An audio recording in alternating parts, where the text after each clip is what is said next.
He sent me packing down Green River Valley. I knew that if you couldn't, then no. What's going on, people? This is Adam with Mile High Stash, the podcast that asks what 5 albums you would take to a remote Colorado cabin during a zombie apocalypse, armed with only food, water, and a crank-powered Victrola. Today we've got Stelth from the Lumineers, and I think it's the longest episode that we've had, partly because we have a lot of mutual friends and a Colorado history to cover, and partly because our chat was basically two dads hanging out on a Friday night at home, maybe relishing a little bit of escape.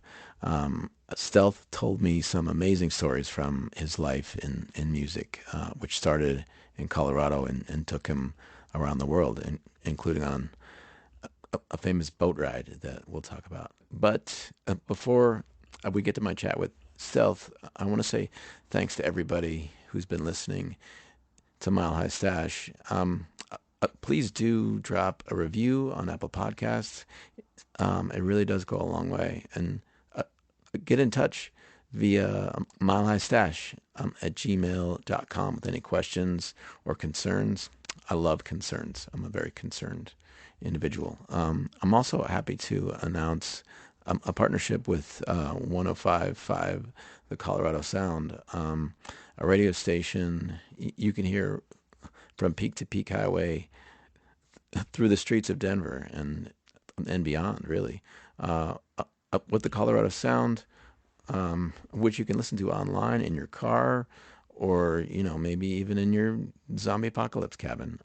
What they've done for Colorado music is so incredible. And I not only urge everyone to listen to the great, diverse music my friends who are DJs on the Colorado Sound play, but also I urge bands all over the country, really, but especially Colorado, to run to their computers and send their original tunes to the Colorado Sound, because if it's good, they'll play it, and you won't sit around anymore wondering why you have this great music that nobody knows about. So listen to the Colorado Sound, but also send them your own music. Speaking of radio, I was listening to the radio this morning with my kid, and really 2 songs in a row came on that were phony. It's really harsh, but they were fucking phony.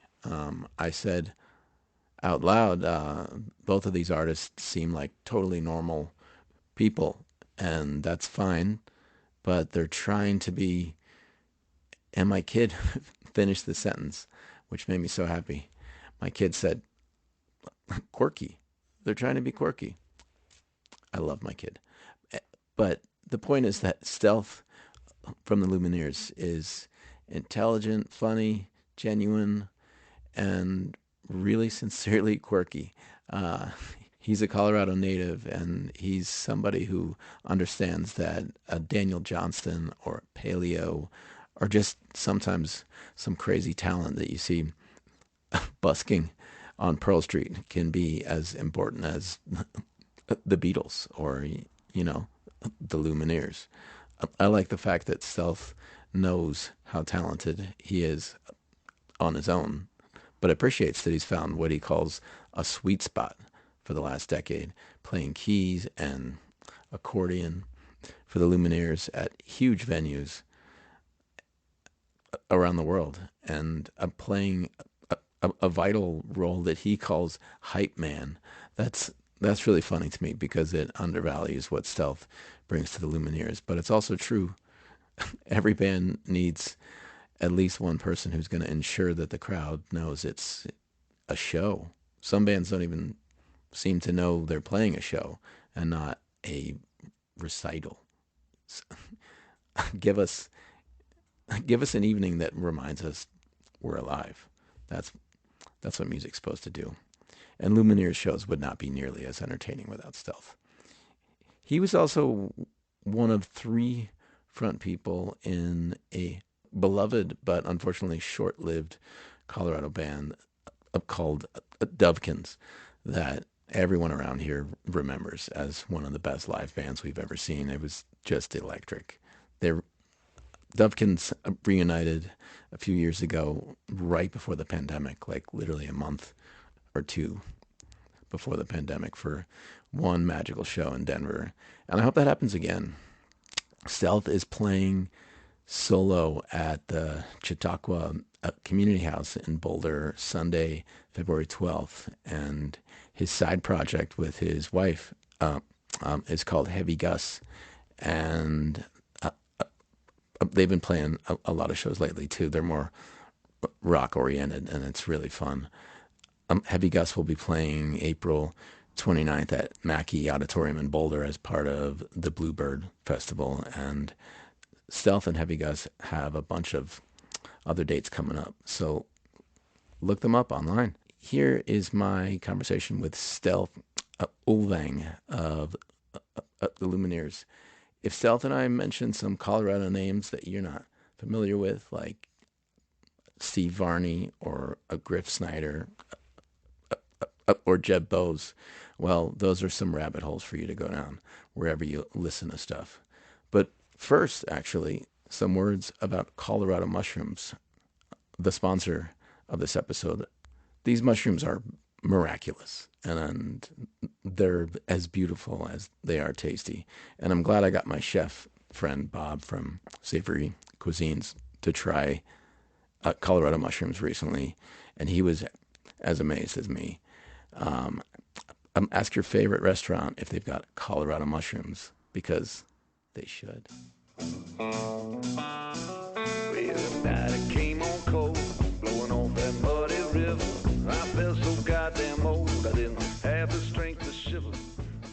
Colorado Mushrooms is a Brighton-based farm-to-chef operation that was founded in 2019 by two friends who have quickly found a home for their exquisitely tasty mushrooms at beloved Colorado restaurants all along the Front Range. More than half of the mushrooms in the United States come from Pennsylvania and can be weeks old before they reach your plate, but Colorado mushrooms are often served same-day fresh. Ask your favorite restaurants if they serve Colorado mushrooms, which include Blue Oyster, Lion's Mane, Black King, Piopinos, and more. Get in touch at coloradomushroomsllc.com or find Colorado Mushrooms on Facebook and Instagram. Go on, chase that girl. Go on, get that money. Go on, break the world. I know you think it's full of honey. Maybe someday I'll look back and think It's an exciting Friday night, you know. It's quite not. Do you have kids? I have one kid, Yeah, me and too. I've been a new kid. Do you have a new kid? No, they are 13 as of this week, actually. I see. Okay. Yeah. What about you? They as in twins, or they as in gender non-binary? They is in militant non-binary. Yeah. Okay. Yeah. Cool. Yeah, man, all those twins people with the same birthday. Yeah. Their birthday is February 18th.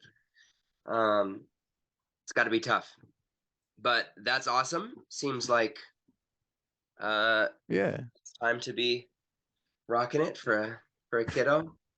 I actually remember when they were turning 2, and we Dubkins were around at that time, and also Ho Hey.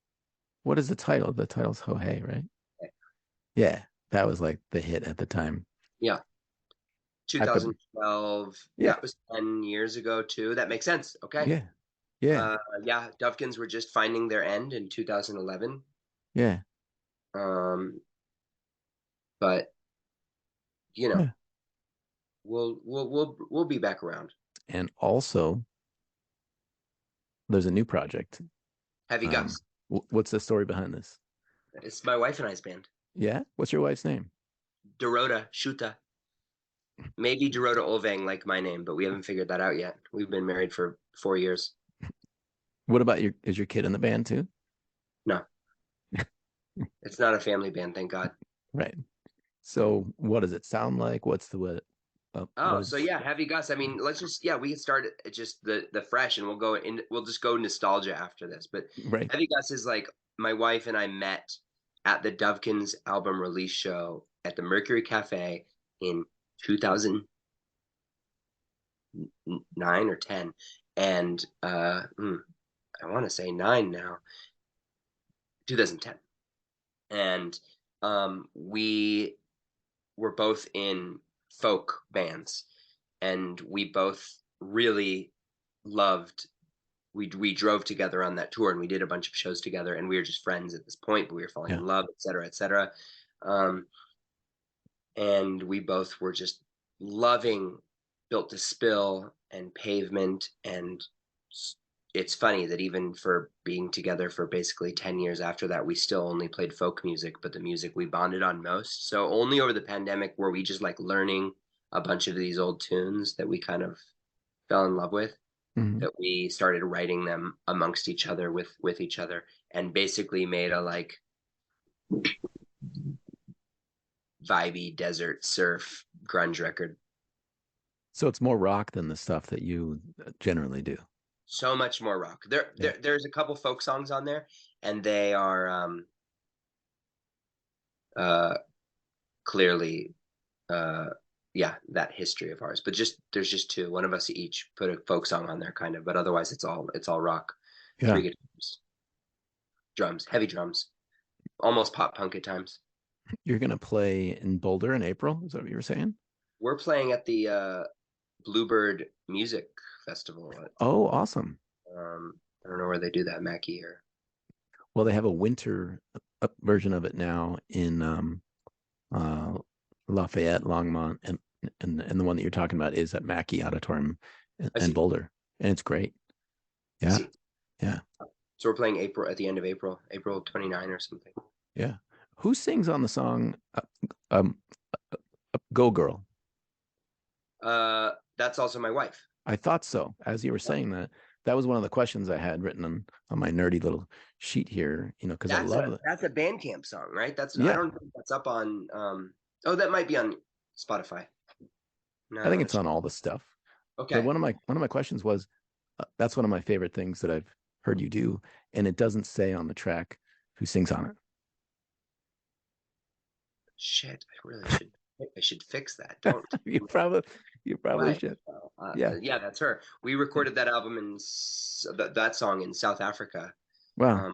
Our South African contingent of a band, and I think my wife's singing on every song on that. Maybe is it that record? Yeah. That little EP that we put out in South Africa. That was kind of the beginning of what became now Heavy Gus. That song's not on there, but it is very similar. But instead of me singing kind of the lead, taking the lead, she's singing every other part, but she's singing all of the songs in Heavy Gus. She has a great voice. She reminds me of Esme Patterson, actually. They finally became friends. Oh yeah? Yeah. That's their voices definitely both have their own character, and they can get gritty and can get sweet. They have a lot of play there. Yeah. I love Esme's voice. Yeah. And my wife's voice. I'm going to go back and all the way back. I don't know anything about where you're from or what your history was, how you ended up in Colorado. So where were you born? Fort Collins, Poudre Valley. Oh, wow. Yeah. Are you from Colorado? From Pittsburgh, and I grew up in Pittsburgh and then San Francisco, but I've been love Pittsburgh. Well, the main thing about Pittsburgh is that it's really cool and it's super cheap because nobody knows that it's cool. So don't say that, don't say that you like it. Okay. Just, oh yeah, it's. Well, look, neither of us are living there, so there must be something wrong with the place. Yeah, yeah. I think it's the weather. It's pretty bad weather. Yeah, yeah. So real hip vibe. And my dad's from Pittsburgh. Oh yeah, really? Who ended up in Fort Collins? Yeah. Steelers fan? No, he hates sports. Oh wow, doesn't sound like he's really from Pittsburgh. He's a Carnegie fan. Oh, CMU. He is he's deep not Carnegie the college. He's a Carnegie fan of the person. The person. He might not be a fan of the person, but our family, deep family, history quick lesson. Can I do this really quick? This is what we're doing. Go back Okay. all the way back. They great grandfather ended up in Pittsburgh as a German immigrant, and was learning organ at a school there for like church organ. Yeah. And was friends with Andrew Carnegie. Oh, wow. Grandfather. And they played chess together. And Carnegie basically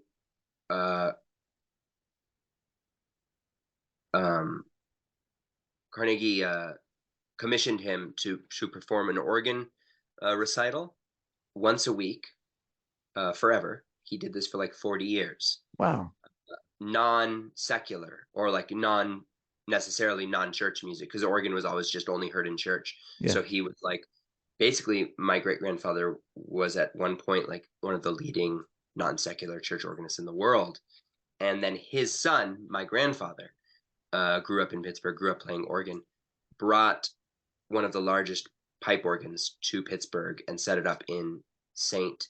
John's Cathedral, I think, up on the hill. So it's still there. Still there. Yeah. And that is his organ that he brought over from Leipzig, Germany. Have you seen it? Yes. So I didn't meet my father till I was 21. Wow. And even though he lived in Fort Collins and I was born there and all that, and when I met him, there was only a 2-year crossover where his mother, my grandmother, was alive. And she told me everything I could know about my family history in those 2 years where we only hung out half a dozen times. What a gift. Because my grandfather had already passed. He died without knowing that I existed. But my grandmother met me for 96 to 98. That's how old she was when we knew each other. And she had a really spry mind, loved gin and tonics, but just was like so frail. Yeah. And she was a piano player in Pittsburgh, and she taught upright bass and piano to the blind. I think there's a school for the blind there. That's in Oakland too, I believe. Okay. In the Oakland neighborhood. This makes sense. So yeah, this was where they all lived. This is the neighborhood. And she worked at the school her whole life, basically being a music teacher to the blind. And I didn't know any of this my whole life. So I meet my grandmother, and I only have 2 years with her, barely. And I get all these details, and she tells me about this church, St. Paul. Now I don't want to say it's St. Paul's Cathedral. I could look it up. And anyway, I'm passing through there in 2012. At this point, jumping ahead with the Lumineers. Yeah. My grandma is dead. She died then in 2009. And I'm like, oh, I should go check out this cathedral and check out this organ. So I go up there, and I sleep outside the church, because I know that when the music starts, I'm just sleeping behind some bushes in a sleeping bag on tour. Everybody else is sleeping at a friend's house, and I wake up the next day, and I had missed the one morning mass that had the organ. And I missed the 6:30 mass, and it's 7:15 already, and I'm like, fuck. And the next one's starting at like 7:30 or 7:45 or something. And I run up there, and I was like, did I miss the organist? Is he still here? And they're like, I'm so sorry, the organist called in sick. Oh. There's a temp coming in today, and so the 6:30 mass was actually skipped, and he's doing the mass now today. Right. So I was like, this is crazy. This is perfect. So I go up, and I kind of hide in this spot where I can just watch the organ. I'm like hiding in this, like up in the pulpit, and the guy sets up, and I'm just kind of like perched there, real creepy. Like, I could have killed him and nobody would have known. And he plays this beautiful mass, all the church music, la la la, hallelujah. And I did not grow up Catholic, by the way, but they did. Anyway, the church service ends. The man, at some point, is figured I might have coughed or whatever. Anyway, he comes over, and he's like, "What the fuck are you doing? You can't be, hiding back here." And I'm like, "Listen, I'm so sorry. I really just wanted to watch someone play this organ, and I didn't have enough time to set this up, and so I just wanted to, basically like sit." It wasn't so hidey, but it was just like perched in this spot where I was. You surprised him. Mm-hmm. Yeah, and he was like, "What? You could have just asked or whatever." And I was like, "Look, I'm only passing through town for the day. I wanted to see this organ. I'd heard about it because apparently my grandfather had brought it here. And the guy almost goes white, and he grabs me by the shoulder and he's like, "Is your name Stelth?" And I was like, immediately spooked. I'm like, "Yeah, how do you know my name?" He's like, "Because your grandfather only had one child, and apparently nobody had ever met him. And I'd only heard your name a few times from your grandmother before she passed. I had moved. This is what this guy tells me. Yeah. I had moved to Pittsburgh to study under your grandfather, and I know everything about him, his whole life." And so where it was interesting, where my grandma had kind of dissipated from my life, this man, this organ player, suddenly came into it, and him and I have stayed in touch, and I've learned so much about my family history from this man, from this one meeting where he was the temp too. He's not even usually at that church anymore, but he Yeah. was called in randomly that morning because the other guy got sick, and he had all these organ pamphlets and books and sheet music of my grandparents and all this stuff, and he was just giving me stuff, and I didn't expect any of this. I just wanted to hear the church play. So anyway, Yeah. that great grandfather, Casper Koch was his name. That's who we named our baby boy off of. Oh, that's great. How old is Casper? 1.5. That's how I got his name. One great grandfather organist. That is all to say. I don't remember where that story came from, but Pittsburgh. That's right.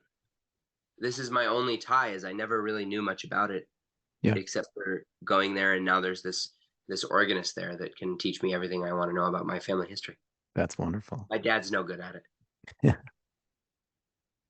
So I don't want to get too personal, but ever since you met your dad at 21, have you developed a good relationship? Yes, I have, and he's a good man, and that surprised me. I had every other reason to hate him, Right. Even years after I'd, when I was dating Dorota, she was not going to give him any benefit of the doubt. Right. I'd be like, "No, he's a good guy. Let's go have dinner." She'd be like, "Fuck this guy," and went into it with a little more of an attitude. Kind of would test him. If he was going to have to be a good dude, he was going to have to prove himself. Yeah, that's fair. But he's a good man. Just was confused, and his wife is fantastic. Yeah. And I know that people say blah blah blah, the better half, but definitely makes it easier for me to have developed a relationship with him. I think to have someone in his court that's kind of pressuring him, and people pressuring me to when we had met, because otherwise I don't know if it would have happened so gracefully, at least. It happens sometimes that somebody is an estranged father or I guess I could talk about my own life, but even an estranged grandfather, and all of a sudden they have a partner who says, "What do you mean? Like, you don't see your kid or your grandkid?" And that makes them go, oh, yeah, I better do that. Yeah. Whatever it takes, Absolutely. Yeah. So bless her for that. Yeah. Tell me about Stelth in Fort Collins as a kid and of getting into music at the youngest age you can remember. Well, so then I bounced back and forth. I was kind of living in Washington sometimes with my grandparents because single mother stuff. I was going there where they lived. And then I was ending up in Loveland is kind of where I ended in high school. Went all my years in Loveland to Mountain View High School. And I loved music, and I was in my senior year in like 8 of my 9 classes in the last semester were music classes, and like an economics class that was a prerequisite to graduate that I think I graduated with a D in. But you passed. But I passed, so I was able to graduate with just the lowest 1.125, I think was my GPA. Well, that's great that you had a high school where you could take that many music classes. Yeah. That's awesome. And I don't know, there were a couple teachers who I still stay in touch with who I don't think completely bailed on me. My music teacher and I didn't have like the greatest rapport. I had a better relationship with like my English teacher or my history teacher or um, my theater teacher. So they were the ones, I wasn't in their classes, and I was like a bad student, and I was, Mm. home troubles, etc. I was a little punk ass shit, um, mean to my sweet mom, and that kind of trash as a kid. Um, but when I left home, I tried to go to a community college in Fort Collins. I tried to go to Greeley for music. UNC. UNC, exactly. And just why, after hating school for 4 years, did I want to try to do more school? Yeah. Um, so I basically just bummed around with my friends Mhm. and traveled and got into hitchhiking and got into hopping trains and got into. You hopped a boat too. I hopped a boat. That's true. Yeah. You're jumping the gun on this story. Yeah. We can go there. I don't know how much Little, time. fast forward. Yeah. But What was your first band that you were ever in? I started a punk kind of venue with my friends in Fort Collins. What was it called? It was called the Plumber. It was the Plumber Schoolhouse, this big old historic schoolhouse on Vine and Timberline, and we lived there for a year and set up so many shows, and we had kind of set up stuff with Laura Goldhammer, who I'm sure you know. Yep. Denver's own. I don't know if she still lives there. I think so. Directly, but in and out.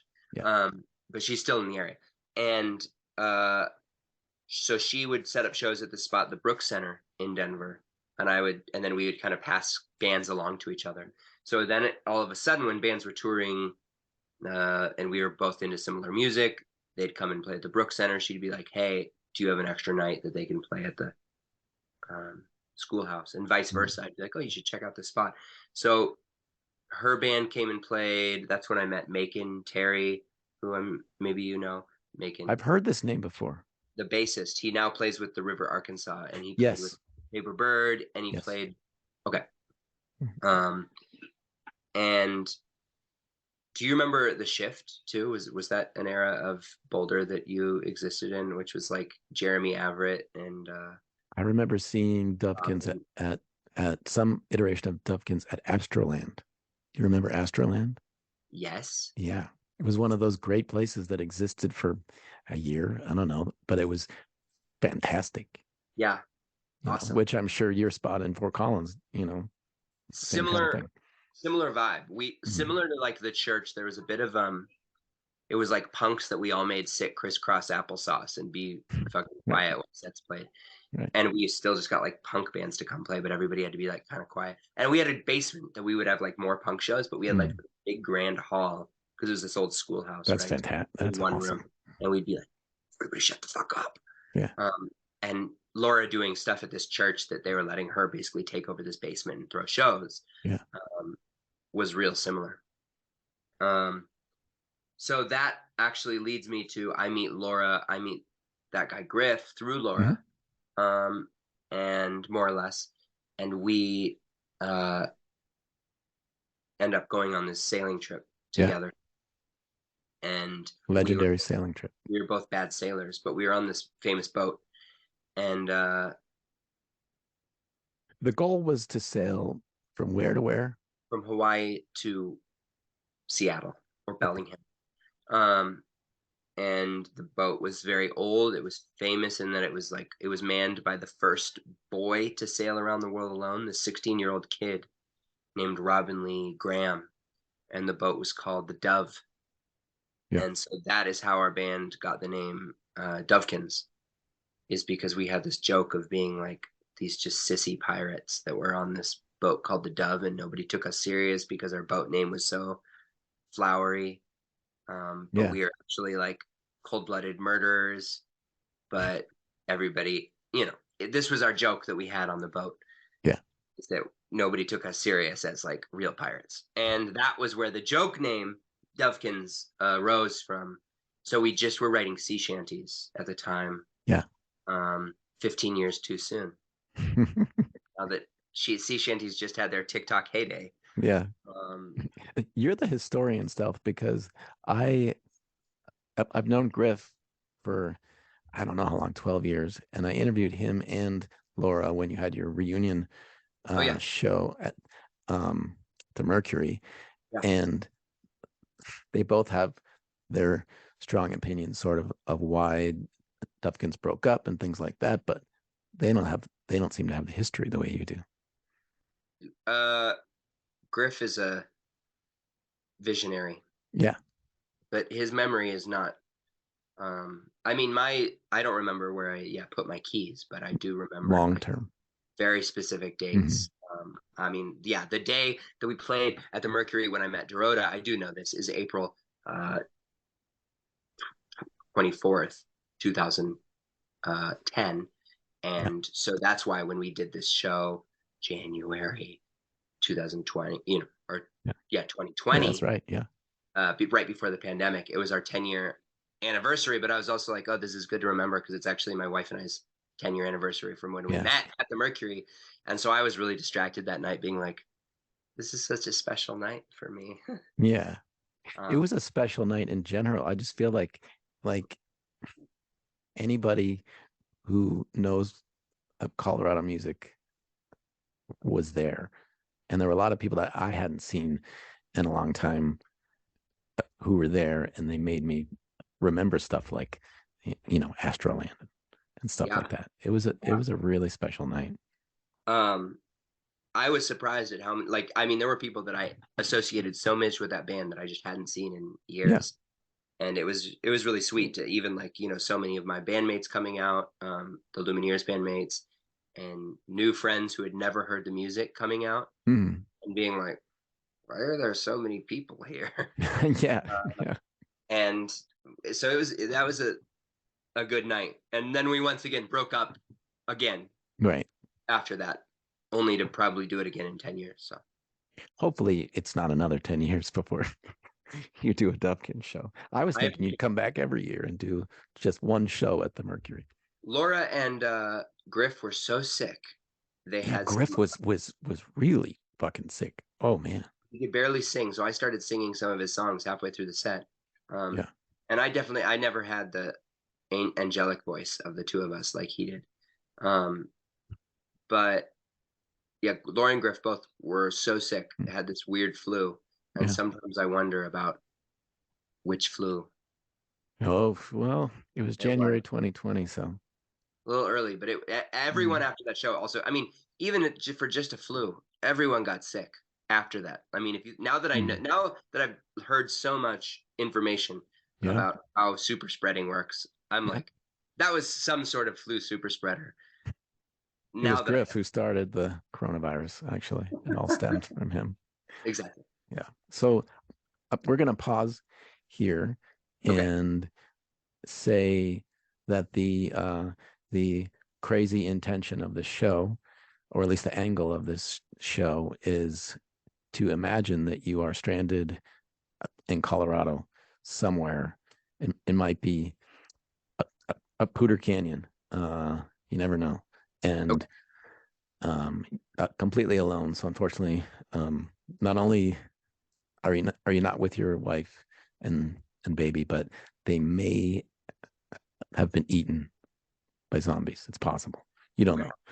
Yeah. Sad to say. And there's nothing in this cabin except food, water, and a crank-powered Victrola. And you can bring 5 vinyl albums with you. So at this point, I'd like to ask you for one of those albums. But And like you're my life is like very sad at this point, right? right. Yeah. I mean, are you the type that listens to really sad music when shit is sad, or do you like to listen to happy music to pull you out of it? I'm the kind of person who listens to Time Out of Mind by Bob Over and Dylan over. I see. if I'm sad. So it's like, oh yeah, let's go for Do you that's ever really listen if good. you're happy? That record? Yeah. I don't think so. I Hmm. don't like happy music in general though. I don't like things that are nice. I don't like Yeah, nice sure. places. I don't like nice music. Have you been to the Ward Library? Yeah. Yeah. this is what I'm imagining. I think that I don't know that they have a hand crank Victrola, but it's kind of similar in that regard to Mhm. being just a very remote space. I mean, if I That's was trapped forever in a zombie apocalypse and I was mhm. stuck in the word library, I would be quite happy with how my life had turned out. That's a Uh, place that I often, when I'm setting the stage, I often say, imagine Ward. I mean, that would be a place, right. you know. Okay.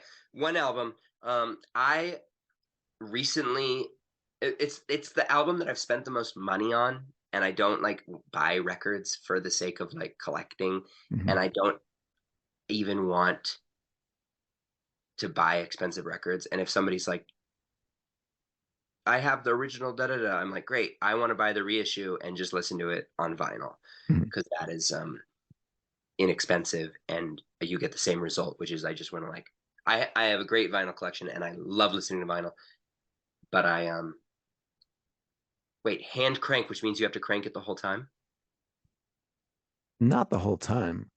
Um, um, I mean, I could be completely wrong, and maybe this shows my lack of knowledge of antiques, but I think that you crank it up and then it plays, and then Okay, let's you got to assume crank that. it more. Great. Let's Yeah. assume that. Kind of like cutting firewood. Yeah. You got to Right. do the work Yeah, exactly. for the payoff. Yeah. Okay. Um, then I'm going to stick to my original because it's kind of a dancey record, and I just wouldn't want to like have a dancey record that you had to hand crank. You know what I mean? Right. While you're listening to it. Yeah. While you're listening, Mhm. exactly. That would be a different record. And I know you're not asking for two, but that record would be Let's "Didn't do It the Rain?" first two. You can say that. Didn't it rain would be my sad record that I would need to sit there and crank, and the only way to listen is if I was sitting there with my ear up to it like this. Let's assume that that's how the Victrola works, and you can't. As soon as you let go, the music stops, Yeah. or it goes. "Ooh." So it would be "Didn't It Rain" by Songs Ohia, Wow. Jason Molina. Sad as shit, saddest record. I love it. If you don't know it, you too will love it. Yeah. Well, I just started. A lot of people listening to the show have been saying, "Where's the Spotify playlist for the show?" So Mm, Jason Molina is going to be added to okay. that for anybody, including I'll, me, who haven't I'll heard that send you. record. It's really the B side of this record I can listen to on repeat. Sometimes I'll drive 4 hours into this town that I live in from LA, and I will just listen to these three songs on the B side on repeat, and I fucking love that. And I don't know why I never get sick of it. So that's one. That's my sad record. But Okay. I think if I'm stuck and maybe I'm snowed in and I need to do some calisthenics, and I have a sad record that gets me moving, even if I'm just like like zombie dance. Um, and that record is the expensive one that I spent money on is Dreams by The Whitest Boy Alive. I've never heard this one either. Mm. What's it It's like? it's blue and groovy. Yeah. It's did you know this guy Erland Oya who was Kings of Convenience? No. Oh. Okay. Yeah, it's his one of his side projects. It's like a three-piece stripped down kind of almost like disco nouveau Norwegian disco record Sweet. from the early 2000s.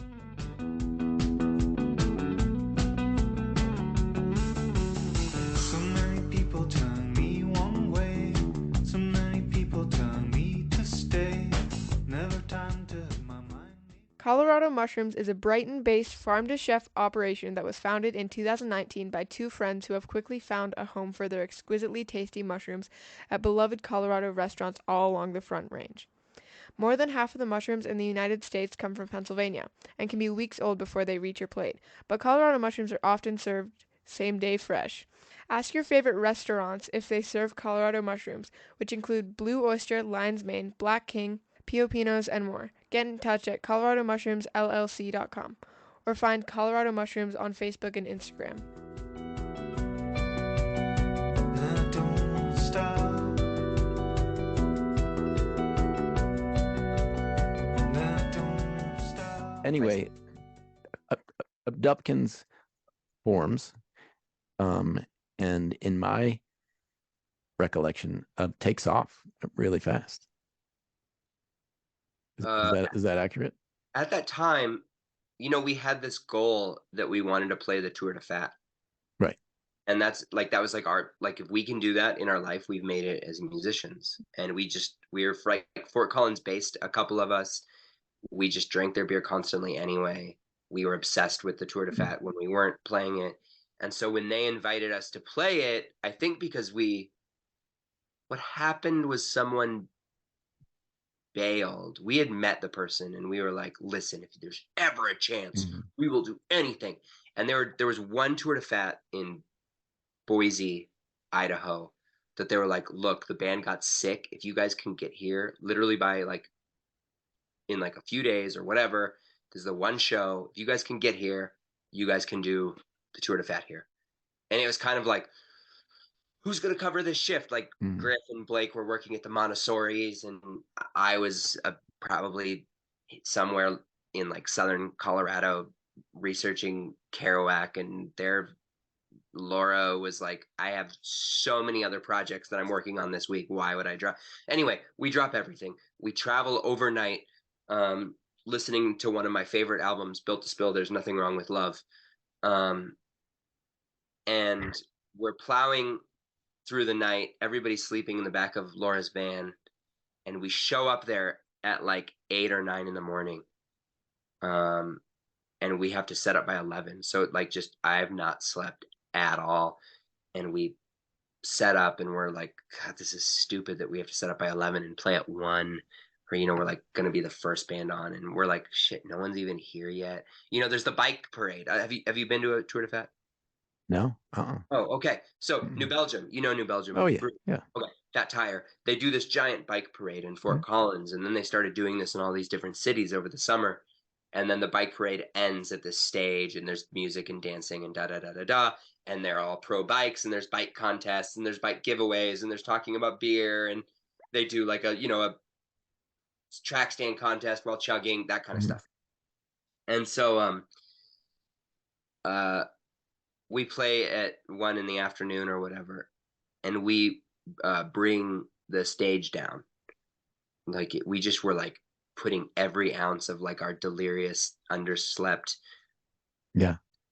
hippie twig bodies into this performance. And we were dancing so hard, and we were like, had these people like ran up and were like just dancing on the stage with us, that the stage collapsed. Truly. Legendary. Yeah.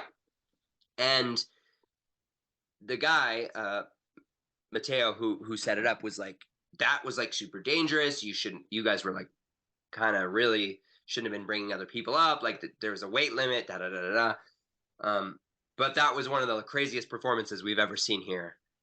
And the following year, he was like, come do the entire 15 dates with us. Okay. And so that was, 2009. So then 2010, we did the Tour de Fat, and we just loved it. And that was like our goal. It was a really happy year. And in between every Saturday show that we had, we were just playing shows and little house shows in towns, and playing like 3 or 4 shows a week, and just traveling with their funding. And it was so lucky. But if you could be a band that didn't have to worry as much about money, that could just play house shows, everybody at the house show is going to love you that much more. And I think I don't want to be the guy who says, listen, play for free because it helps. But that is kind of how I feel we found our success. You either have to be young and have all this energy in the world and basically no responsibilities, or incredibly well. Yeah, some bands are these silver spoons, and people are like, how do they get a van, and how do they do this tour, and how do they? Well, they had the money to do it. But Mumford and Sons, I think 3 out of 4 of them, their parents were self-made billionaires. Yeah. Their first record before they were signed to a label cost $100,000 to make a record. And they were just like, let's just make a little hobby record for $100,000 is insane to me. Mumford and Sons. Not to, I'm just saying that isn't what happened. Yeah, it's reality. Us. And that's also not what happened with the Lumineers. Right. But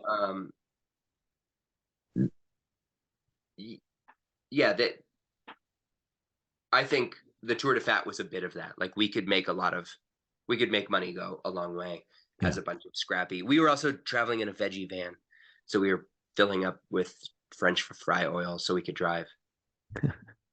There are a few things that were special about Dovekins. One of them is that it was a three front people, at least. I mean, Yeah. and Yeah. this thing where the whole is I don't know if I want to say better than the sum of its parts, because you're all really good on your own, but it's all of these different singer-songwriters coming together in one band. And the other thing is what you've alluded to, where it was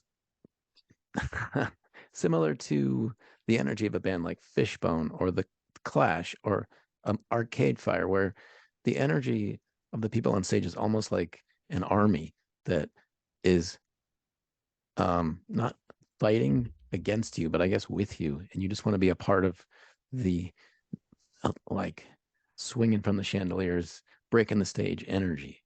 Yeah. And when you did your reunion show, you literally hung from the The rafters. rafters, and that was like, oh, this is I you're remember. still like that though, Hands were black, black, black after that. like Eddie Vedder used to Never do. been dusted there at the Mercury. What a beautiful Right. venue that is. Favorite place in Denver.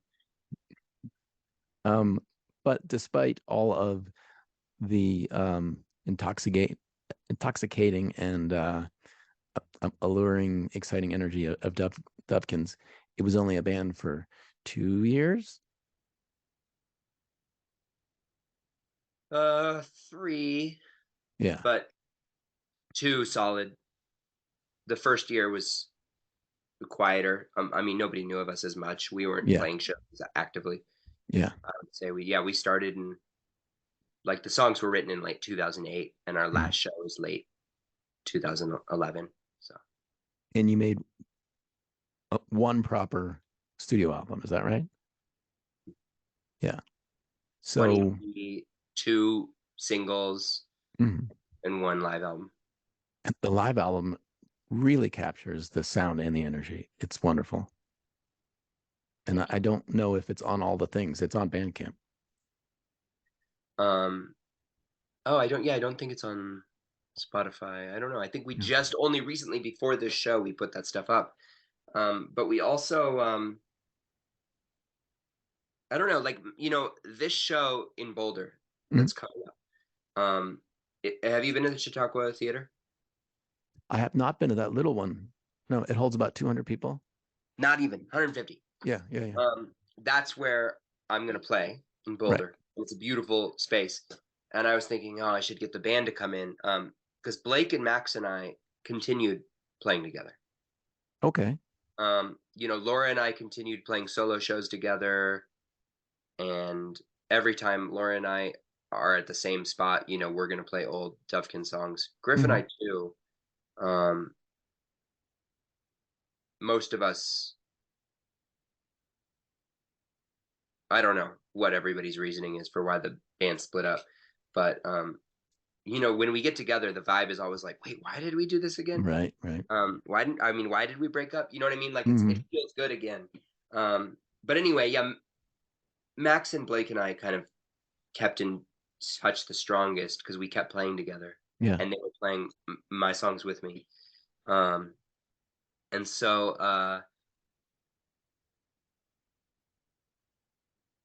that we were going to play at this Chautauqua Theater. But I think that they're trying to deter me from having a live band because it's it's truly an old theater. So I think drums and bass really just boom up the room.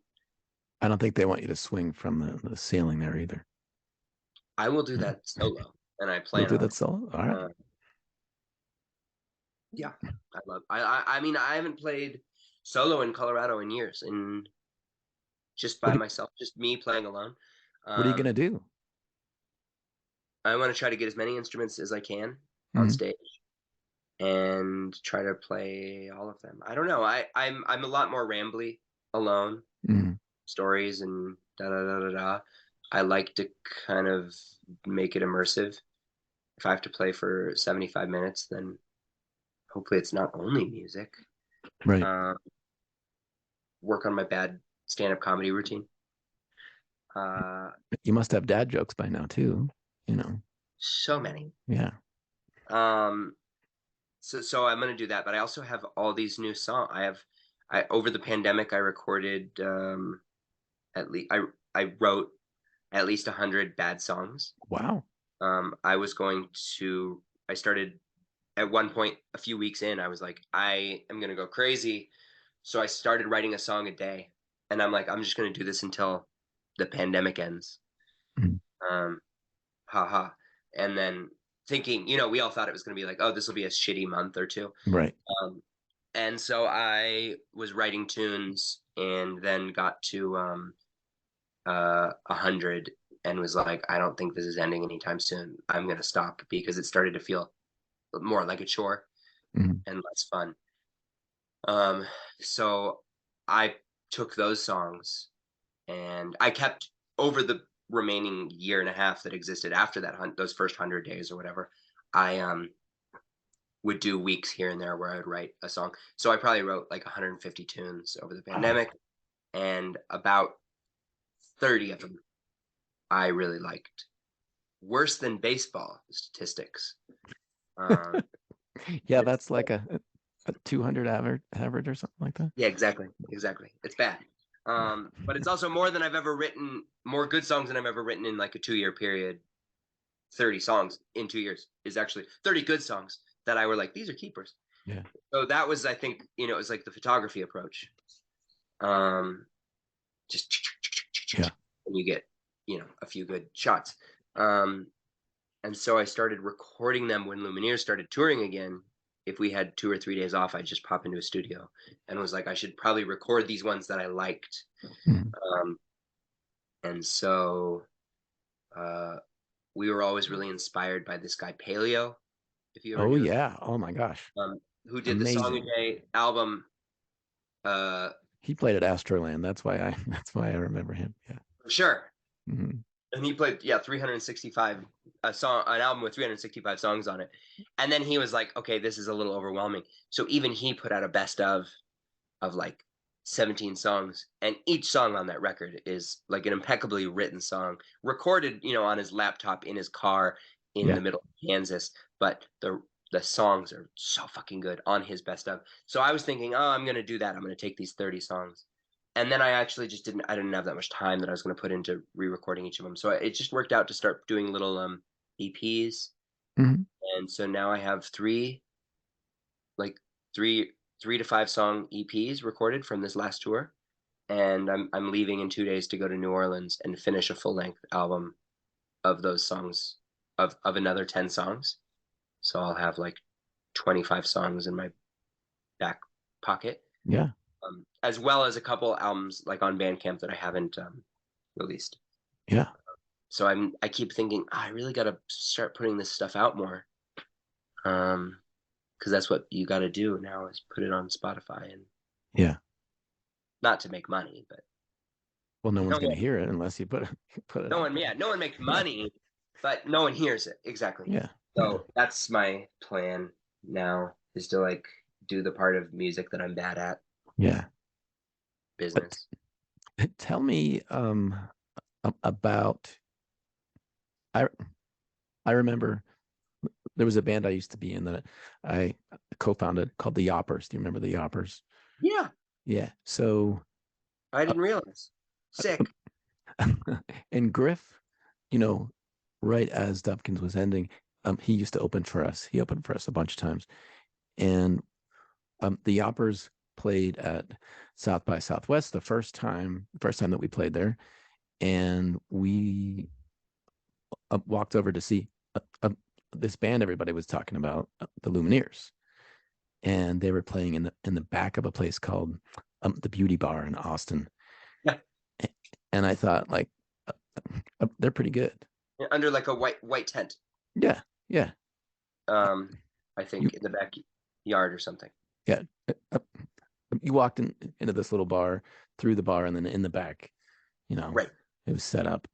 Yeah. And they took off. after that. And so how did you make that transition up from Dovekins to this band that was about to take over the world at the time? We didn't know. If they had known they were going to take over the world, I don't know if they would have picked me. We played a lot of shows together, us. Yeah. And so Dovekins and Lumineers, first show Lumineers played, quote, as the Lumineers in Colorado, was in a loft in Rhino with Dovekins at this party that we were playing. Yeah. And we were like, listen, people are getting restless. Do you mind if we just play first and you guys play second? And they're like, you fucking serious? Like, nobody's ever even heard of us. And we're like, acoustic? We're like, oh yeah, we don't have a PA. That's okay, right? Which is funny because to them it was like, this is the shittiest gig we're ever gonna play. But every single person was at that party. Like all of Paperbird was at this party. All the Ian Cook, all these musicians at that time watched this band play and be like, oh fuck, these kids are good. And Dovekins, we just did the same thing. We always do. We were playing naked. We, kicked a hole through the wall, that kind of shit. And then we were like, okay, good luck. We were like literally sitting there naked. We're like, good luck. Play the next set. And they did really well and played a good set. And that was Brandy, now Wes's wife. That was like her party. So that was also like where he met his wife. So I can never feel too bad. Yeah. That they wrote me on MySpace and they were like, do you know where to play? And I was like, I don't know. If you guys want to play this party we're playing next week, you guys can. And they're like, sure. Panic mode. Like, fuck, that we are not prepared to play a real show yet. And this was just Wes and Jer playing, the two of them. Yeah. So then I started playing with them sometimes. I would take them to the, Dovekins would always play on the Pearl Street Mall, and Lumineers would go over there, and I'd have the accordion or a clarinet, and I'd learn their songs and we'd play. So we played a lot together, just as buds. We were also all playing at the Meadowlark for this open mic that was there with. Do you remember Abe Abraham too? I don't think so. Oh, every song of his is spectacular.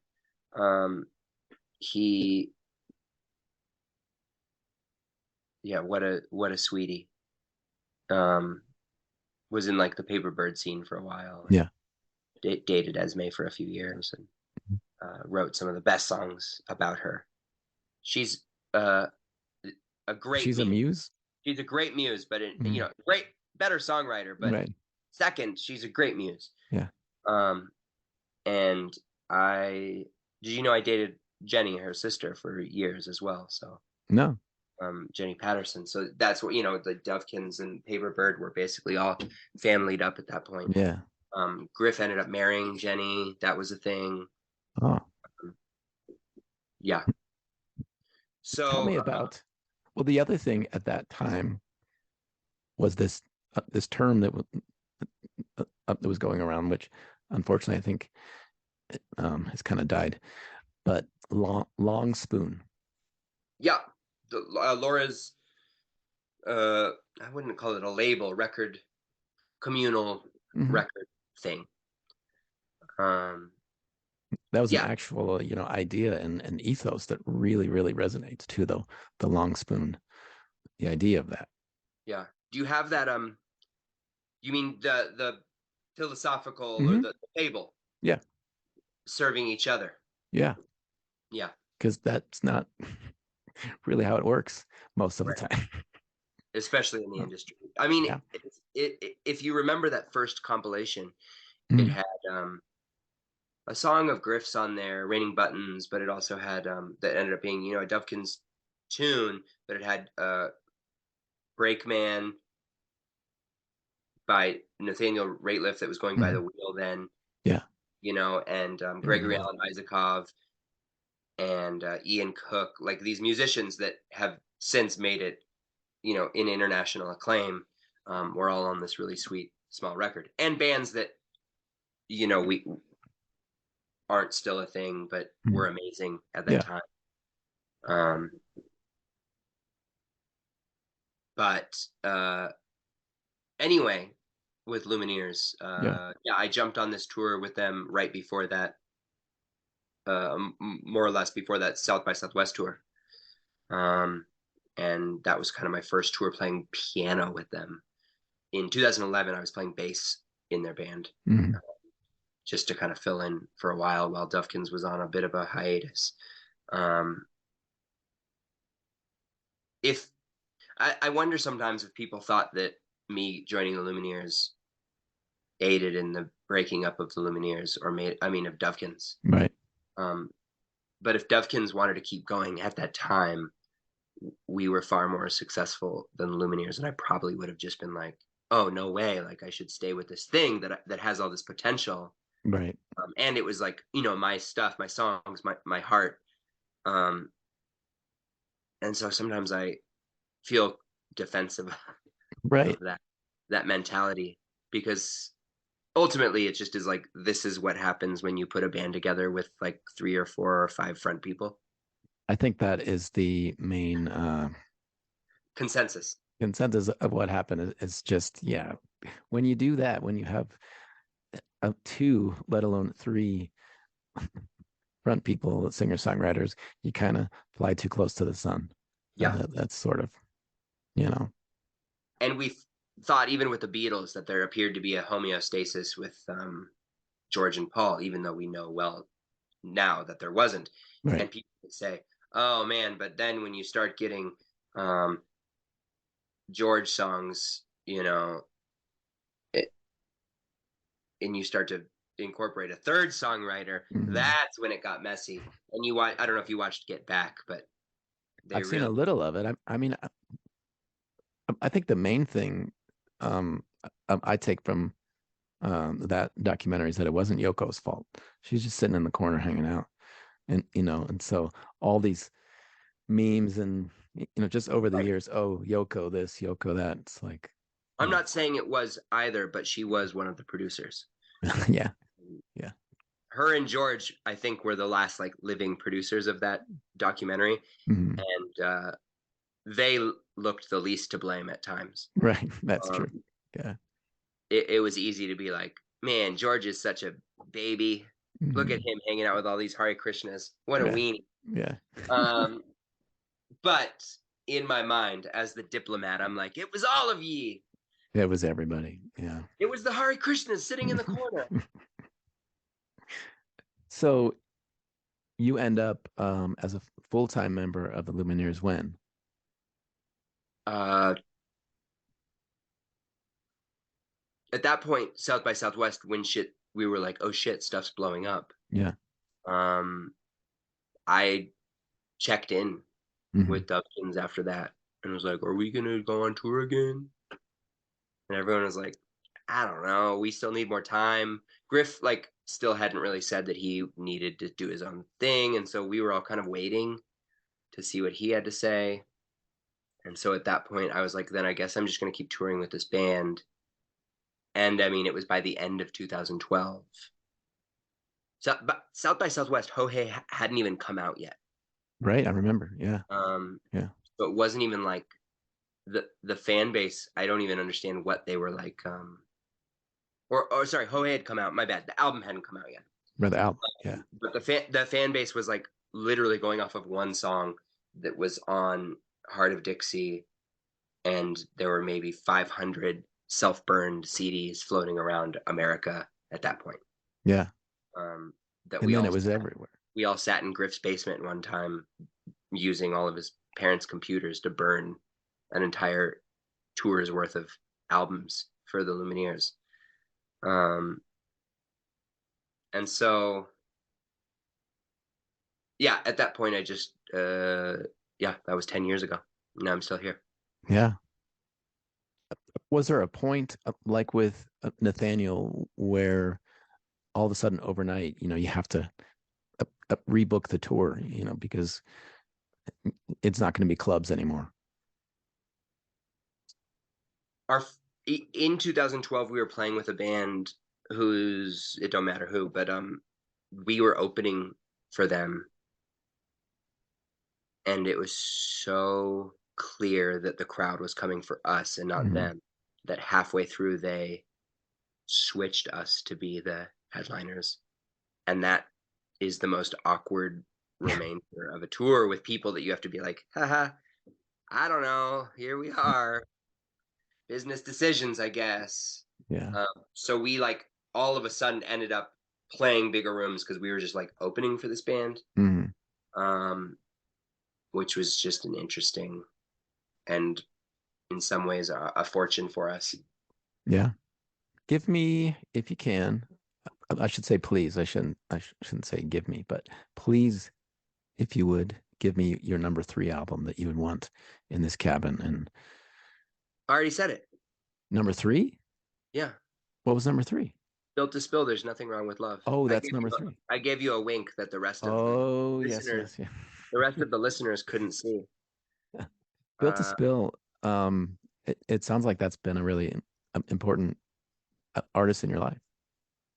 yeah, I mean, my wife and I both radiate. I think we have different favorite albums, but we know each other's records front to back. I can sing every word, or so I thought.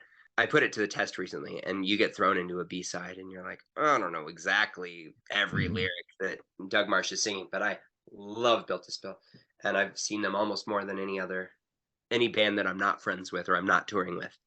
So Is that a band that you have shared a stage with or met? I've met him, Yeah. Doug Marsh, real sweetie. I've met him because I made a point to meet him, like going up after a show Yeah. backstage. We played a festival that they were playing. Right. So yeah, I got a chance to shake his hand, but nothing good is ever said in those moments. I got his email and have already badgered him once about letting our band Heavy Gus open for them Oh, yeah. because it would be a very good fitting opener. We would for Built to Spill. So all in due time, it'll happen. It was more than just one day. I feel alright. Today is flat beneath the weight of next day, next day, next day, next day, next day, next day, next day, next day.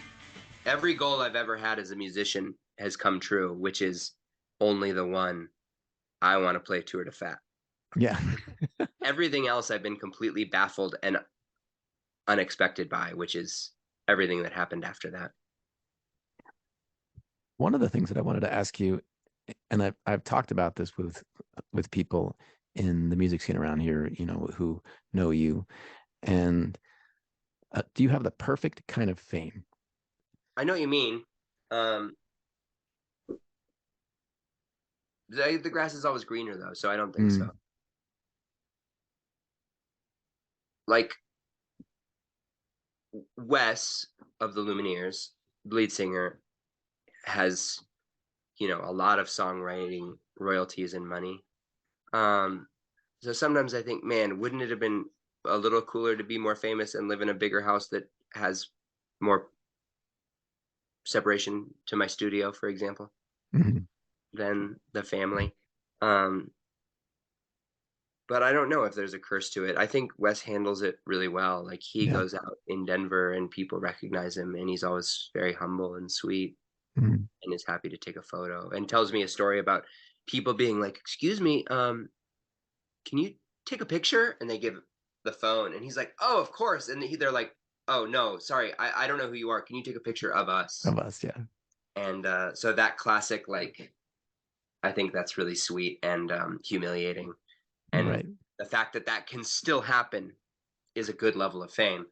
So sometimes I'm like, I wish I was just a little more famous. But I also think I'm in a sweet spot and I don't have to deal with as much business and Yeah. anxiety, and I'm not nervous as much if this, the fourth Lumineers album doesn't chart in the way the old ones did or whatever. Mhm. But I have that with my own music. I have anxieties and fears and Right. insecurities. And I don't think now that I see that directly, that doesn't go away once you are a bigger musician. I've met, well, we opened for U2. Yeah. And I don't think Bono is insecure about his stats. But he might be the only one. Yeah. And that might just be a Bono thing.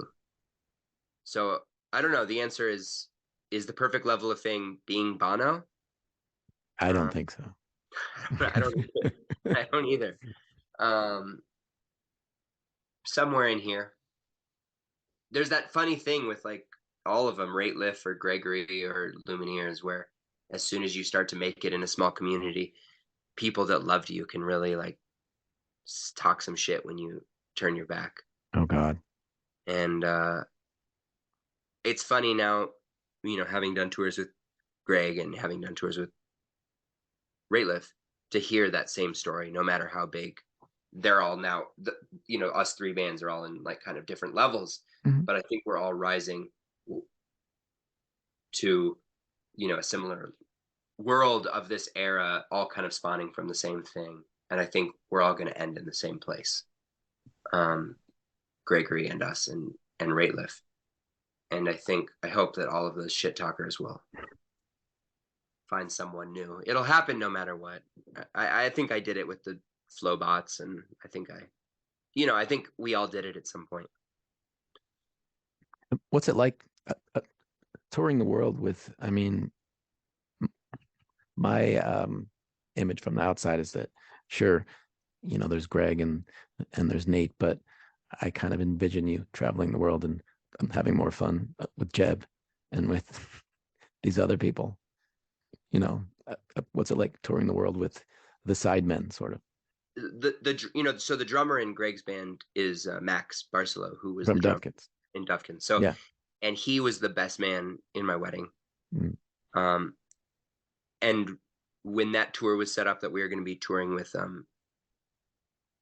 with Gregory, I truly have never been more excited for like a tour. Yeah. And like I loved Andrew Bird, and Lumineers toured with Andrew Bird, and I was Mm. like, this is gonna be so fucking sick. But it's not like where I'm like having fun at the end of every show and like throwing back a few drinks with the guy who's like awkwardly genius. You know what I mean? But with Max, it's like every night I no longer felt alone on tour and had a best friend out there, and it was like the best tour I've ever been on ever. Mm. And on top of that, hanging out with Jet, like I was just riding on their bus sometimes for fun because I love them. Mm. And Max was coming with us, or they did a tour with us where we were like panic mode taking some private jets because of COVID fears at one point. Mm-hmm.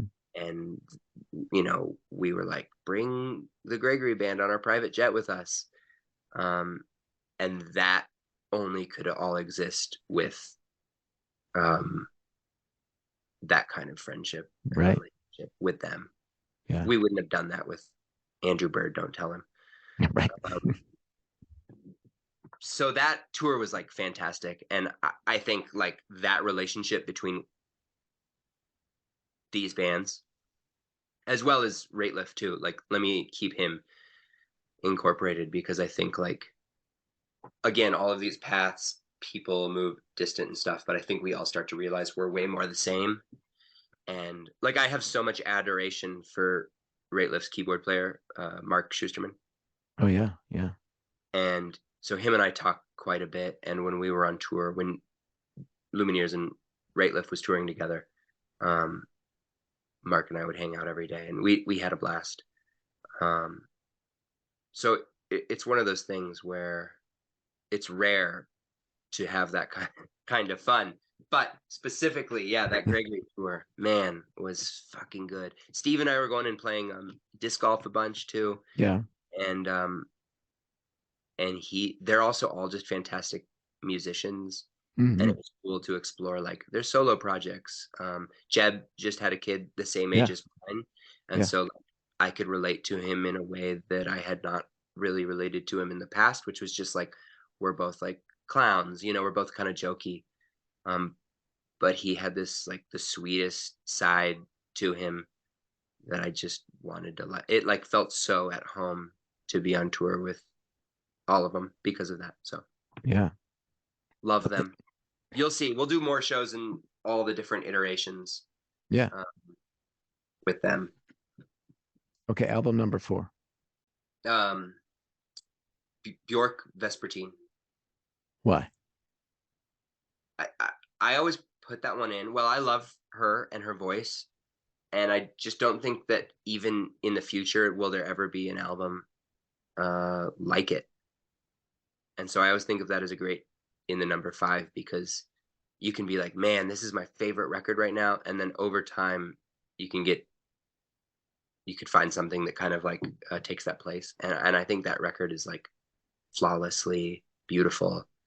And I go back and forth. I really love her music, and I go back and forth with a lot of her music, but that one's so gentle but moody and spooky, and also like very sexy. I don't know if I'm trying to be sexy in my zombie cabin, but Well, it sounds like it's an album that you wouldn't mind listening to over and over and over again yeah. indefinitely. That we go to that hidden place. We go to that hidden place. We go to that hidden place.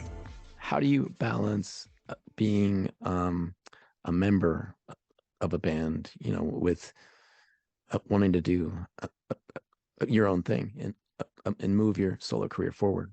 Sure. I found my needs are like heart-oriented, family-oriented. They're also creative-oriented, and then they're also like realistic-oriented. Like I need to make money, and I need to eat food, and I need to provide for my family. Mhm. I also like need to. It's really important that I feel like I'm in a community, and I'm around my family, and I'm able to like be around other musicians, and I get to like. It was so valuable to like be on a bus of people that you could kind of just say anything with, and they can know weird, deep secrets about you, and you can fart around them and that kind of shit. So that's really important. And then third, being that creative side, I'm coming more and more to terms after 10 years that my creative side, I was also in theater in high school, and I think that's a funny thing to come back around to being like, oh, this isn't too different than musical theater. Because in the Lumineers, I do hold a role of being a hype man, A showman. and look, NWA has members that are known very well for their lyrics, and then there's members that are known very well for just a good fucking voice to no. Yeah. So it's good to be a hype man, and I think I'm starting to feel more pride about that being a talent as opposed to an insecurity around it, which has taken 10 years to feel like, oh, I'm more than this. I'm a songwriter, and I'm a talented musician, and I hope that people know that sometimes when a crowd only sees me as, say, a ham on stage or whatever. And then I thought, no, I can prove that to myself. Like I can go home and I can write a good song, and I can know to myself that that's good. And if I ever get my shit together and release all of these songs, then I hope other people will know that I've put a lot of time and energy into being, the 10,000 hours. That doesn't necessarily mean that it's good or people will like it. I know that, but I think it's good, and I'm proud of it now. But it's important to me that I keep doing that no matter what's going on. Yeah. In years or this project with my wife, all that. I'm always going to be writing songs, whether or not I release them to anyone, because it's important to me to have like a creative. What's that thing in a fish tank? The filter. Yeah, but I don't want to say, look, I don't have a filter. No, yes, that's right. It is a filter, but then it's a filter and a pump, and I Right. put the clean water back in, or a swimming pool, or all that. Like that's Yeah. really important for me to have that, so there's no stagnance and creativity for me. I still travel with a guitar. Our tour that Lumineers did in Europe, where we were on a jet, I didn't even bring a suitcase. I wore one suit because we had to pack so light, and everybody was freaked out about airports and COVID, et cetera, et Yeah. cetera, et cetera. And so I just brought a guitar and one suit that I was wearing on my back. And I got so stinky, but I wrote some really good songs. That sounds like that went back to the old days when you're sleeping outside at churches in Pittsburgh. Yeah. Um, Still stinky. Lumineers had like a good year. You know, people said, "Oh wow, you guys don't know what it's." I mean, we had a really solid stinky year before we even had like a 15 passenger van, where it was just a minivan, and it was like staying in on people's floors with no heat, like cold year, and not making like I got really good at dumpster diving, and I don't know, I like sometimes again I said this earlier, but I feel defensive to be like we worked hard and a lot of bands do that and they don't get to the place that Lumineers got. Yeah. But I also we worked really hard at it, and I think sometimes people don't see that, or it looks more like a quick rise to fame. Yeah. And in a way, yes, it was. Wesley and Jeremiah were writing songs together for another 5 years before they even made it to Colorado, and nobody sees that part. You know, the Beatles were writing songs. You know, Paul and John were playing together for 5 years before they even got Ringo into the band. There are these bands that are like, yeah, it's a 5-year overnight success or a 10-year overnight success. Right. You And I think that's where like so many stories are, and so many all the material for songs still exist in that Yeah. realm. Nathaniel is like a 20-year 20-year, yeah. overnight success. I mean, you all know? of his bands that he was in, punk bands and solo Mhm. projects and country projects, and all of the iterations of music that he did. I don't think it was a matter of this music being better or more anything. It was just timing. It was just Yeah. that it finally worked out in that realm. But every song he ever wrote before that was just as fucking good. Um, And then the people who, happened to tune in that night that he was on Jimmy Fallon and see that just think, oh, this guy just started right. today. He literally Right. started a band today. I mean, that's an interesting thing about the best new artist category at the Grammys. Even Lumineers were nominated for it, Oh yeah.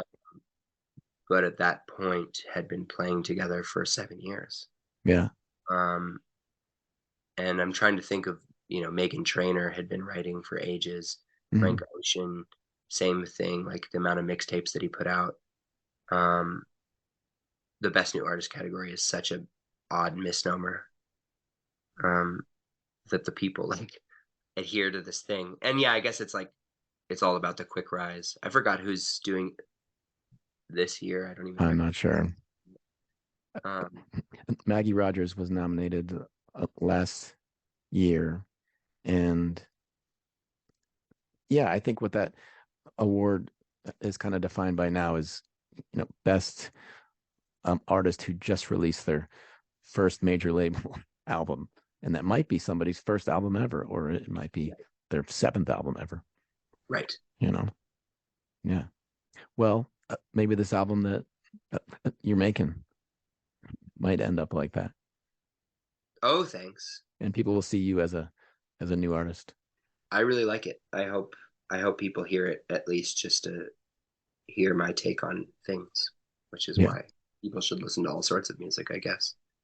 I don't think mine's any more important, but I do like, I mean, yeah, every song is about the same fucking thing over and over again. One of the same 10 things.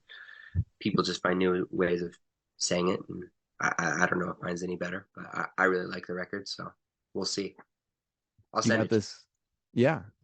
I can't wait to hear it. I was going to ask, you got this show in Boulder in February at the Chautauqua House is what they call it. Right. Yes. And then in April at the Bluebird festival. But what about the album? Do you know when it's going to be released?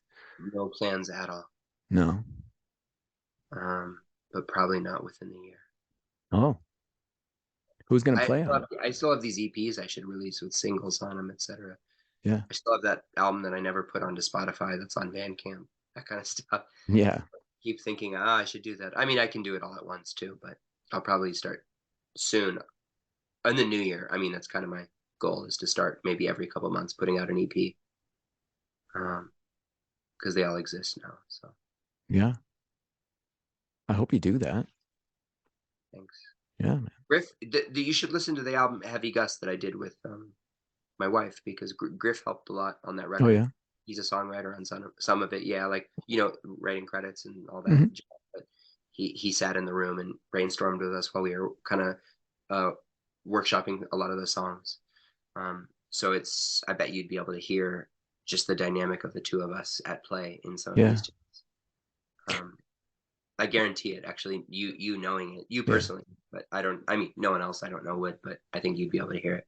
My favorite memory of Griff is actually a Thanksgiving at that old house on Cherryvale, and there was a game. There was a game of knockout. You know, the basketball game knockout, with like 30 people, Oh yeah. and we just went back and forth until it was only me and Griff, and we were in a zone where, for I don't know, 5 minutes, neither of us missed, but Yeah. unfortunately, he won, and so Oh man, that's how it goes. love that guy. Okay, He's number 5 secret, album. he's a secret jock. See, yeah, I would say that. Number 5 album. Number 5, last one that you can have there. Yeah, I've always liked probably Pixies' Doolittle. Oh, why that one? I like that interplay between Kim Deal and Frank Black, and it happens a lot on that record, but it's also just a really raw record. So that might be the last record that, yeah. When she digs, stand close to the fire with the light that standing in a chino shed, hold out clean, got a tattoo tip, say number 13.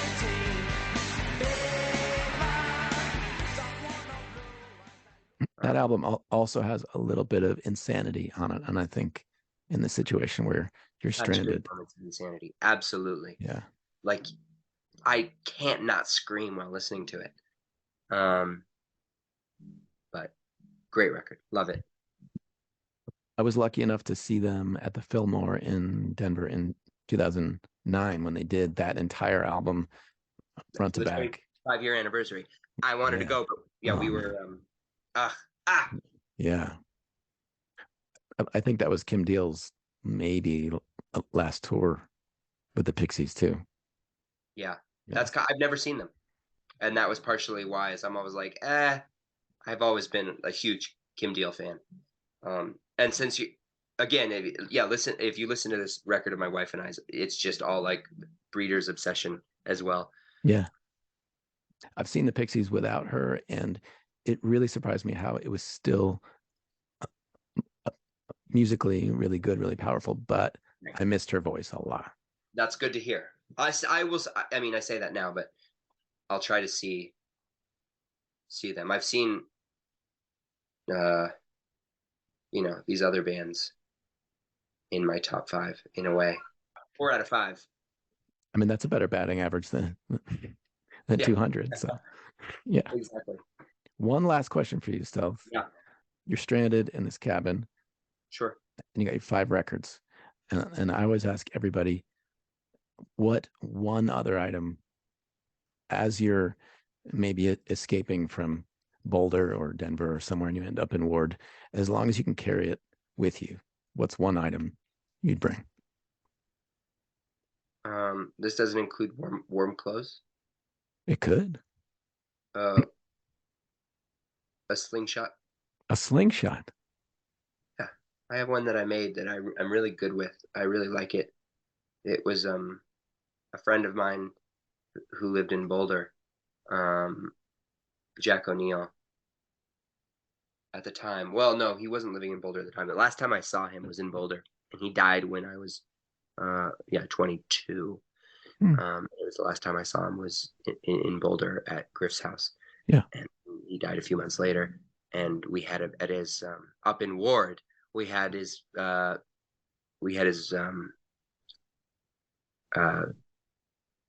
service for his passing, Oh, wow. and we had a 21 slingshot salute. And I made a slingshot. I made everybody slingshots for this because him and I would make slingshots, and so we made all these slingshots, and I still have mine. But it also just means a lot to me, and it also seems like it would be a handy tool for killing a rabbit if I needed to eat something. I don't know, or I mean, kill the might head. it might work against a zombie if it's a good, headshot too. Yeah, except for the head, kill the ghoul. Good point. Yeah, slingshot. I'm gonna stick with it. Thank you so much for talking with me, and good luck with the album and the dad jokes and the diapers. Thank you. I'll send some stuff your way. I'll send some links and stuff. So. Yeah, it sounds great, man. And like a winter loving, do you love her like I loved her in the springtime?